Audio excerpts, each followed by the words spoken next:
ഇനി നമുക്ക് തിരുവാണിയൂരിലെ പ്രശ്നത്തിലേക്ക്. എറണാകുളം തിരുവാണിയൂരിലെ ഗ്ലോബൽ പബ്ലിക് സ്കൂൾ വിദ്യാർത്ഥി മിഹിർ അഹമ്മദിന്റെ മരണത്തിൽ ആത്മഹത്യാ പ്രേരണക്കുറ്റം ചുമത്തി പോലീസ്. പ്രാഥമിക അന്വേഷണത്തിൽ മിഹിർ അഹമ്മദിന് റാഗിംഗ് നേരിട്ടു എന്നാണ് വിലയിരുത്താൻ കഴിയുന്നത്.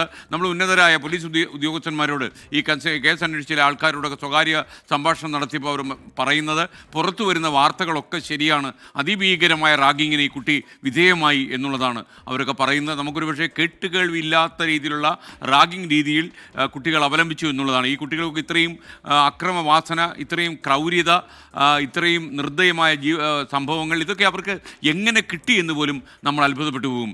മിഹിറിൻ്റെ കുടുംബം നൽകിയ പരാതി ഗ്ലോബൽ പബ്ലിക് സ്കൂൾ പോലീസിന് നൽകാതെ മറച്ചുവെച്ചതായും കണ്ടെത്തലുണ്ട്. ഗ്ലോബൽ പബ്ലിക് സ്കൂൾ മാനേജ്മെൻറ്റ് അറിയാൻ വേണ്ടി ഞാൻ പറയുകയാണ്, നിങ്ങൾ ഇതിൽ ആരെയും രക്ഷപ്പെടുത്താൻ ശ്രമിക്കരുത്, നിങ്ങൾ പുലിവാലി പിടിക്കും.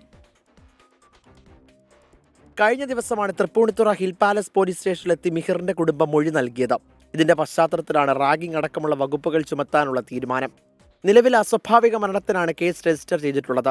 ഡിജിറ്റൽ തെളിവുകളുടെ അടിസ്ഥാനത്തിൽ ആത്മഹത്യാ പ്രേരണ കുറ്റം തെളിഞ്ഞിട്ടുണ്ട്. കുടുംബത്തിന്റെ പരാതി ഗ്ലോബൽ പബ്ലിക് സ്കൂൾ അധികൃതർ പോലീസിൽ നൽകാതെ മറച്ചുവെച്ചതായും അന്വേഷണ സംഘം കണ്ടെത്തി. ആത്മഹത്യയിൽ 2 ദിവസത്തിനകം റിപ്പോർട്ട് സമർപ്പിക്കാനാണ് മന്ത്രി പൊതുവിദ്യാഭ്യാസ ഡയറക്ടർ എസ് ഷാനവാസ് നിർദ്ദേശം നൽകിയത്.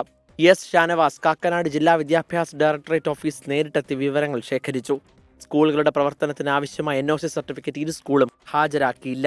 ഈ 2 സ്കൂളുകളോടും അതിൻ്റെ ഉത്തരവാദിത്തപ്പെട്ട ഉദ്യോഗസ്ഥരോട് പൊതുവിദ്യാഭ്യാസ വകുപ്പിൻ്റെയോ മറ്റേതെങ്കിലും വകുപ്പുകളുടെയോ NOCയുടെ അടിസ്ഥാനത്തിലാണോ ഇപ്പോൾ പ്രവർത്തിക്കുന്നത് എന്ന് ചോദിച്ചതിൽ എന്തെങ്കിലും NOC ഉള്ളതായിട്ടോ അത് ഹാജരാക്കാമെന്നോ പറയുകയുണ്ടായിട്ടില്ല. എന്നാലും പ്രാഥമികമായിട്ടുള്ള അന്വേഷണത്തിൽ മാത്രം നിൽക്കാതെ വിശദമായ അവരുടെ രേഖാമൂലം ചോദിച്ച് സംസ്ഥാന സർക്കാരിൻ്റെ NOC അവരുടെ കൈവശത്തിൽ വാലിഡ് ആയിട്ടുള്ളതുണ്ടോ എന്നുള്ള കാര്യം ഒരിക്കൽ കൂടി പരിശോധിക്കുന്നുണ്ട്. സഹപാഠികൾക്ക് മാനസികമായ ബുദ്ധിമുട്ടുണ്ടാക്കാത്ത രീതിയിൽ മൊഴിയെടുക്കാനാണ് വിദ്യാഭ്യാസ വകുപ്പിന്റെ തീരുമാനം.